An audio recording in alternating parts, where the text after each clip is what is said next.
नाज़रीन आदाब, खबरनामे में आपका खैर मकदम है। मैं हूं आपके साथ गौहर रसूल। पहले 5 मिनट में 25 खबरें। इलेक्शन कमीशन के फैसले से अपोजिशन को बड़ा झटका लगा है। काउंटिंग के अमल में किसी भी किस्म के तब्दीली से इलेक्शन कमीशन ने इनकार कर दिया है। इलेक्शन कमीशन ने कहा है कि प्रोग्राम के मुताबिक काउंटिंग होगी। इलेक्शन कमीशन ने कहा कि वीवीपैट की गिनती ईवीएम के बाद होगी।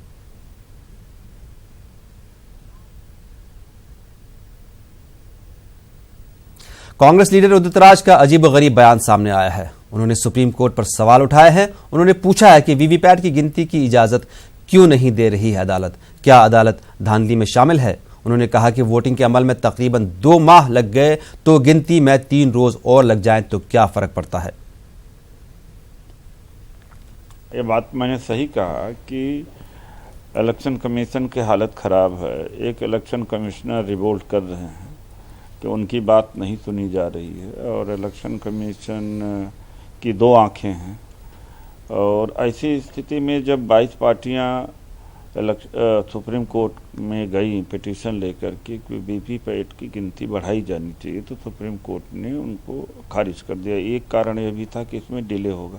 जब 3 महीने तक आप इलेक्शन का प्रोसेस शुरू करते हैं, सारा डेवलपमेंट वर्क खत्म ठप पड़ा हुआ है और सारी गतिविधियों के ऊपर बहुत गिरावट आई है, धीमा पड़ा हुआ है, तो 1-2 दिन अगर ज़्यादा लग ही जाता है तो कौन सा बड़ी बात हो जाती है। तो सुप्रीम कोर्ट का ये जो बिहेवियर था ये तो हमारे समझ में नहीं आता। और लोग कह रहे हैं कि मैं सुप्रीम कोर्ट में एलिगेशन लगा रहा हूँ। मेरा एलिगेशन नहीं, मैं कंसर्न रेज कर रहा हूँ कि सुप्रीम कोर्ट ऐसा क्यों किया। एलिगेशन तो वास्तव में उन लोगों ने लगाया था जब 4 जजेज ने प्रेस कॉन्फ्रेंस कर दिया था कि सुप्रीम कोर्ट का जो इंडिपेंडेंस है या जो उसका ऑटोनमी है वो थ्रेटन है। तो वो तो रियल एलिगेशन तो वही था। और अभी तो तमाम जजमेंट ऐसे हैं जिसके ऊपर जजेज भी कमेंट कर रहे हैं, लॉयर्स भी जज कर रहे हैं, अब मीडिया में भी आ रहा है इस बात को लेकर। तो मेरा कंसर्न यह है कि supreme court must do it's duty. Delhi से बीजेपी के उम्मीदवार हंसराज हंस ने न्यूज 18 से खास बातचीत में उदित राज के बयान का जवाब देते हुए कहा कि यह हिंदुस्तान की आवाम की बेइज्जती है। न्यूज 18 नुमाइंदा ने हंसराज हंस से खास बातचीत की। 2019 के चुनाव पूरे हो चुके हैं और कल नतीजे आने हैं। पूरे मसले पर हमारे साथ बात करने के लिए मौजूद हैं हंसराज हंस। सर, चुनाव पूरे हो चुके हैं, कल नतीजा आना है, किस तरीके के नतीजे देख रहे हैं? बहुत अच्छे है, रुझान इतना अच्छा है। एग्जिट पोल ने पहले बता दिया था तो उसी के मुताबिक रिजल्ट आ रहे हैं। शुक्र है मालिक का। उदित राज ने आज ट्वीट किया और कहा कि वीवीपैट की पर्चियों के मिलान में सुप्रीम कोर्ट को क्या दिक्कत है और जब चुनाव प्रक्रिया में इतना समय लग सकता है तो 2-3 दिन के लिए क्यों निकले, क्या वो भी धांधली में शामिल है। इस तरीके के आरोप लगाए, किस तरीके से देखते हैं इसे? ये हिंदुस्तान की जनता की इंसल्ट है जिन्होंने इतने चाह से अपने महबूब को, नरेंद्र भाई मोदी साहब को, हमारे प्राइम मिनिस्टर साहब को, उनके विज़न को, उनके काम को, उनकी मेहनत को, उनकी पर्सनैलिटी को देखते हुए वोटिंग की है। तो ये मैं इसको यही कहूँगा कि अजीबोगरीब फ्रस्ट्रेशन है, ये घबराहट है। अरे पब्लिक का ने जो फतवा दिया उसको पॉजिटिवली अवेल करो और आगे के लिए तैयारी करो। यही हशर नहीं तो होगा आगे भी। सर, और जिस तरीके के एग्जिट पोल आए, विपक्ष लगातार ईवीएम को लेकर आरोप लगाता रहा, चुनाव आयोग के पास भी गया, तो आखिरकार ये बौखलाहट क्यों नजर आ रही है विपक्ष में? एक्चुअली पहले महागठबंधन का कोशिश की, वो नहीं सिरे चढ़ सका। अभी एग्जिट पोल के देख के उनको लगता था बाद में शायद मिल जाएंगे, तो वो भी सोच नहीं मिल पाई। जब देखा कि मोदी साहब तो इतना बड़ा पहाड़ है विकास का, पॉजिटिविटी का, मोहब्बत का, काम का, विकास का, इंटरनेशनली वो कदबुत है, तो अभी वो ख़ास तरह की परेशानी, फ्रस्ट्रेशन, घबराहट है कि ना पहले इकट्ठे हो पाए ना अब इकट्ठे। थोड़ा बहुत देर रहेंगे उसके बाद ठीक हो जाएगा। उनको पता है, वो खुद वो जानते हैं कि ये जो होना था ये हो गया, अब क्या करिए। सर, तो कल जो रिजल्ट आने वाले हैं, दिल्ली की 7 सीटों पे किस तरीके का रिजल्ट देख रहे हैं? Very positive. जैसे 7 सुर है, सारे गामा पा धा नि सा, ऐसे परफेक्ट सुर लगेंगे, 7 के साथ सरगम बन जाएगी। तो आपने देखा, ये थे हमारे साथ बात करने के लिए हंसराज हंस, जिनका कहना है दिल्ली की 7 सीटों पर फिर कमल खिलेगा। कैमरा पर्सन वैभव के साथ मैं रचना, न्यूज़ 18 दिल्ली। कांग्रेस सदर राहुल गांधी ने ट्वीट के जरिए पार्टी कारकुनों को पैगाम दिया है। राहुल ने पार्टी कारकुनों से कहा है कि आइंदा 24 घंटे अहम हैं, लिहाजा चौकस और होशियार रहें। राहुल का कहना है कि आप सच्चाई के लिए लड़ रहे हैं, इसलिए फर्जी एग्जिट पोल की तशहीर से मायूस न हो, खुद पर और कांग्रेस पार्टी पर एतमाद रखें, आपकी मेहनत बेकार नहीं जाएगी।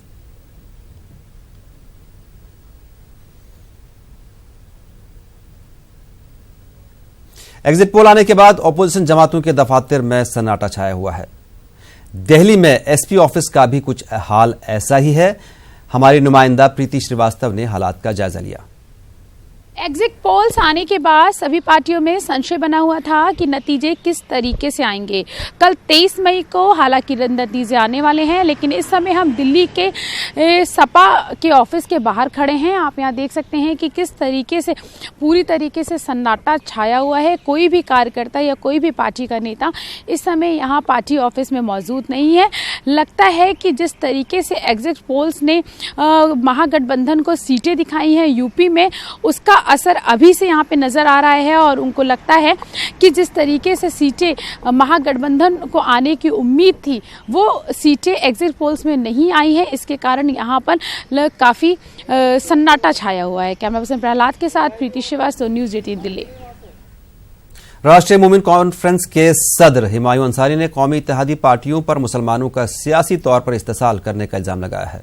रांची में न्यूज़ 18 उर्दू के साथ बातचीत में उन्होंने झारखंड में किसी भी पार्लिमानी सीट पर एक भी मुस्लिम को टिकट नहीं दिए जाने पर बरहमी का इजहार किया है। ये और महागठबंधन के लोगों ने मुसलमानों का पॉलिटिकल शोषण किया है।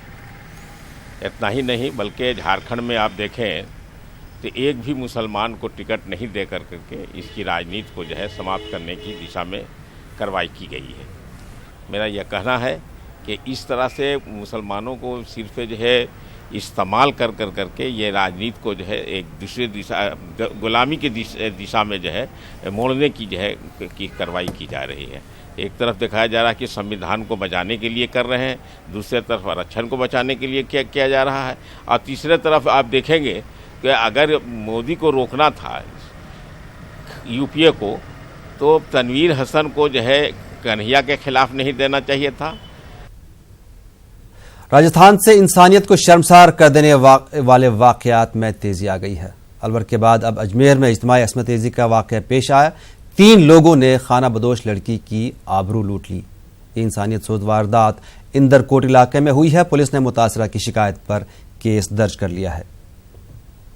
अकोला की खुसूसी अदालत ने पोसत दहशतगर्दी मामले में 3 मुस्लिम नौजवानों को दहशतगर्दी के इल्जाम से बरी कर दिया है। एक नौजवान को पुलिस पर हमला करने के लिए कसूरवार पाया गया है। इस फैसले के बाद एक बार फिर से एटीएस की कार्रवाई पर सवाल उठने लगे हैं।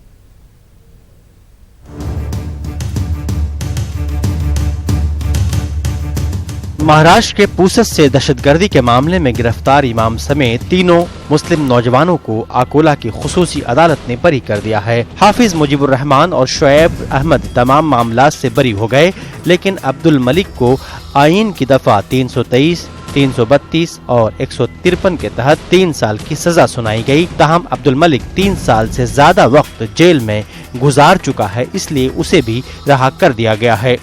एटीएस हाफिज मुजीबुर रहमान और शोएब अहमद खान के खिलाफ सबूत पेश करने में नाकाम रही और उनको गुनाहगार साबित करने में नाकाम रही, और ऐसे कोई सबूत इनके खिलाफ नहीं आया जिसकी बिना पर उनको सजा दी जा सके। इसलिए ये साबित हो गया है कि एटीएस ने जिस तरह हर मरतबा एटीएस करती है बेगुनाह मुस्लिम नौजवानों को फंसाना और उनकी ज़िंदगी ख़राब करना, उसी तरह की कोशिश इसमें भी की गई है।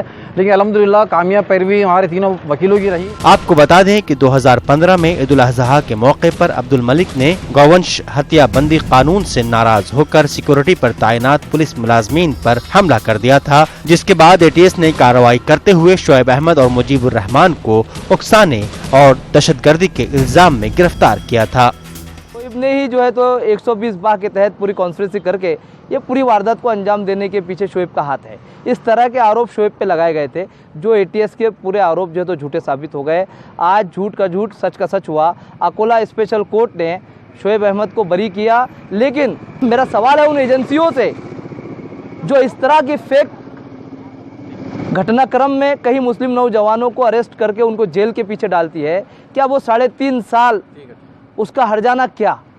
मेरा हुकूमत से सवाल है, फडणवीस सरकार से सवाल है कि 3.5 साल जिस बच्चे ने अपनी जेल की सलाखों के पीछे बेगुनाह दिए, उसकी भरपाई क्या? शुरू से ही इस मामले में APCR यानी association for protection of civil rights और जमीयत उलमा हिंद महाराष्ट्र ने मुश्तरका कोशिशें की, जिसके नतीजे में आज तीनों मुस्लिम नौजवान दहशतगर्दी जैसे संगीन इल्जाम से बरी हो पाए। न्यूज़ 18 उर्दू के लिए अकोला से रिजवान खान की रिपोर्ट। इंतखाबात और एग्जिट पोल के बाद अब 23 मई का बेसब्री से मुल्क को इंतजार है। उम्मीदवारों के दिलों की धड़कनें तेज हो रही हैं। इस बार उम्मीदवारों को नतीजे के लिए और लंबा इंतजार करना पड़ सकता है। देखिए ये खास रिपोर्ट।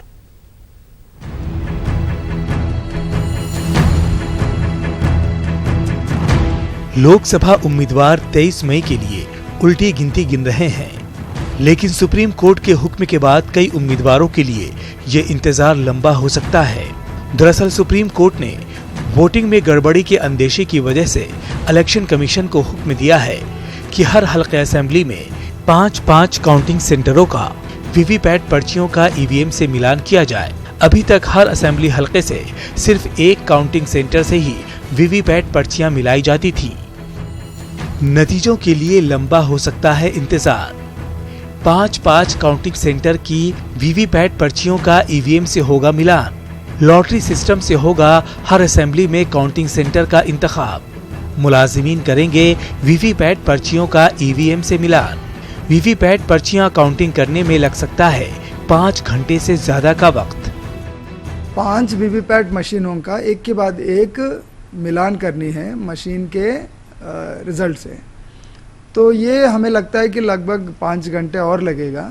तो यदि मान लीजिए शाम को 6 बजे तक मशीनों की गिनती हो गई और टैबुलेशन भी हो गया, तो उस 6 बजे से 5 घंटे और जोड़ के 11 बजे तक हम सर्टिफिकेट देंगे जो भी जीतने वाले कैंडिडेट हैं।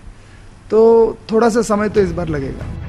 मध्य प्रदेश असेंबली चुनाव 2018 में कांग्रेस की शिकायत पर हर राउंड के बाद सर्टिफिकेट जारी किए गए थे, जिससे काउंटिंग में वक्त लगा था। और भोपाल की नरेला समेत कई असेंबली हलके ऐसे रहे हैं जहां पर रिजल्ट के लिए आधी रात का इंतजार करना पड़ा। वहीं इलेक्शन कमीशन का कहना है कि वीवीपैट पर्चियों के मिलाने से करीब 5 घंटे से ज्यादा का वक्त लगेगा, जिससे मुमकिन है कि नतीजे आने में काफी वक्त लग जाए। मध्य प्रदेश में बाकी राज्यों की तुलना में नंबर ऑफ राउंड्स ज़्यादा है। बाकी राज्यों में आप देखेंगे कि 16-17 राउंड में काउंटिंग खत्म हो जाती है। मध्य प्रदेश में 20-22 राउंड होते हैं, क्योंकि हमारे मतदान केंद्र ज़्यादा है, तो काउंटिंग में समय तो लगेगा। उम्मीदवारों की ईवीएम को लेकर शिकायतों के बाद सुप्रीम कोर्ट का हुक्म अब उम्मीदवारों के लिए टेंशन की वजह बन गया है, क्योंकि अब उनके इंतजार का वक्त लंबा हो गया है। खैर, अब देखना होगा कि उम्मीदवारों को और कितना इंतजार करना पड़ेगा। Bureau report, news 18 Urdu. मुल्क को 23 मई का इंतजार है। 23 मई को लोकसभा इलेक्शन के नताइज आने हैं। नताइज और उससे मुतालिक पल पल की खबर न्यूज़ 18 अपने नाजरीन के लिए पेश कर रहा है। न्यूज़ 18 सबसे तेज और दुरुस्त नताइज पेश करेगा। क्या है न्यूज़ 18 नेटवर्क की तैयारियां? हमारे नुमाइंदे अबू हुरैरा ने इस ज़िम्न में न्यूज़ 18 नेटवर्क के ग्रुप एडिटर राजेश रैना से बातचीत की। आप देखिए ये बातचीत। मुझे दीजिए इजाजत। आदाब। मैं मौजूद हूं न्यूज़ 18 लाइव रिजल्ट हब, क्योंकि 23 तारीख का भी इंतजार खत्म हो रहा है, इंतजार की घड़ियां खत्म हो रही है और उससे ठीक पहले हम आप तक सबसे सटीक और सबसे तेज नतीजे लेकर आएंगे न्यूज़ 18 लाइव रिजल्ट हब के जरिए। क्या कुछ इंतजामात किए गए हैं, क्या कुछ किस तरह से हम ये नतीजे अपने नाजरीन तक पहुंचाएंगे, हम आपको बताते चलें कि तकरीबन 150 से ज्यादा सियासी तज्जिया निगार हमारे साथ रहेंगे। एक बड़ी टीम और एक परफेक्ट टीम हमारे साथ रहेगी, जिनकी तमाम नतीजों पर एक तरह से पैनी नजर रहेगी और सबसे सटीक सबसे तेज नतीजे हम आप तक पहुंचाएंगे। जितने भी नतीजे होंगे सबसे पहले और सबसे सटीक नतीजे हम आप तक पहुंचाने की कोशिश करेंगे लाइव रिजल्ट हब के जरिए से। जो तैयारियां की गई हैं, इन तैयारियों के बारे में हम news 18 network group editor Rajesh Raina ji मेरे साथ मौजूद हैं, उनसे भी हम बात करेंगे। सर, सबसे पहले अगर तैयारियों की बात करें, मुझे लग रहा है कि चैलेंज बहुत बड़ा है और तैयारियां भी उसी हिसाब से बड़े पैमाने पर की गई हैं। देखिए, मुझे लग रहा है कि जब भी कोई चुनाव होता है तो इलेक्शन कमीशन से पहले ही हम तैयारियां शुरू कर लेते हैं। बिल्कुल। और इस बार भी क्योंकि लोकसभा इलेक्शन था, पूरे देश पर हमारी नज़र है, तो इस बार भी हम नंबर 1 रहेंगे। पिछले 15 साल से हमने कामयाब तजुर्बा किया हुआ है। और इस बार अगर आपने देखा होगा लाइव रिजल्ट हब, यहाँ 150 के करीब कंप्यूटर्स हैं, उन पर हमारे लोग बैठे हुए हैं, टीम मेंबर्स बैठे हैं, और 856 काउंटिंग सेंटर्स हैं पूरी कंट्री में। उनके लिए 2000 लोग हमारे तैनात हैं। हर काउंटिंग सेंटर से हर सीट का नतीजा और ट्रेंड हमारे पास डायरेक्ट यहाँ आएगा, और यहाँ से कंप्यूटर के जरिए 2 सेकंड में वो स्क्रीन पे आ जाएगा। बिल्कुल। लेकिन किस तरह के चैलेंजेस का सामना रहा जो तैयारियां आपने अभी तक की हैं, या इससे पहले, क्योंकि हमने देखा है कि न्यूज़ 18 का जो रिजल्ट रहा है बहुत सटीक रहता है, इस बार तैयारियों में किस तरह के चैलेंजेस का सामना करना पड़ा? देखिए, हमारा इसलिए एक्यूरेट और फास्ट रहता है नतीजा, क्योंकि हम किसी बाहरी एजेंसी पर विश्वास नहीं करते हैं, हम उनका डेटा नहीं लेते हैं जी। हम पूरे देश में, पूरे मुल्क में अपने लोग तैनात करते हैं काउंटिंग सेंटर्स पर, और वो बहुत बड़ा एक चैलेंज होता है। हर स्टेट में जाना, वहाँ की भाषा में लोग उनको तैनात करना, उनको ढूंढना, उनको ट्रेंड करना। तो पिछले 2 महीने से हमने ये प्रोसेस कंप्लीट किया। और आज अगर आप यहाँ देखेंगे, आप मलयालम के लिए, जो कर्नाटका के लिए, वहाँ मलयाली स्पीकिंग हमारे पास लोग बैठे हैं। आप तमिलनाडु चैनल के लिए, तमिलनाडु स्टेट के लिए हमारे तमिल भाषी लोग बैठे हुए हैं। इसी तरह से नॉर्थ ईस्ट से हमारे पास उसी भाषा में लोग बोलेंगे, ताकि कोई कम्युनिकेशन गैप ना हो। जब कल नॉर्थ ईस्ट से कोई बंदा अपना रिजल्ट यहाँ दे देगा, वो फ़ोन उठाने वाला भी वो लैंग्वेज समझना चाहिए। इस चीज़ का भी हमने ध्यान रखा है। तो काफ़ी चैलेंजिंग टास्क होता है हमेशा ही, लेकिन हमेशा हम इसको कामयाबी के साथ अंजाम देते हैं। बिल्कुल। यानी हम उम्मीद करें कि 23 तारीख को सबसे सटीक और सबसे तेज नतीजे जो हम इस लाइव रिजल्ट हब के जरिए देंगे। 100%, क्योंकि लाइव रिजल्ट हब किसी और चैनल के पास नहीं है, ये सिर्फ न्यूज़ 18 नेटवर्क के पास है जी। यूनिक कॉन्सेप्ट है, सिर्फ हमारे पास है जी। और गारंटी है कि सबसे फास्ट और सबसे सटीक नतीजे, सबसे एक्यूरेट नतीजे न्यूज़ 18 ही देगा। तो बिल्कुल नाज़रीन, अब इंतजार सिर्फ 23 तारीख का है, जिस दिन नतीजे आना शुरू होंगे, लेकिन सबसे पहले और सबसे सटीक नतीजे आपको लाइव रिजल्ट हब के जरिए न्यूज़ 18 आप तक पहुंचाएगा। अब सिर्फ इंतजार 23 तारीख का है। अब आपसे मुलाकात 23 तारीख को होगी, लेकिन आपकी नजर रहनी चाहिए न्यूज़ 18 उर्दू पर।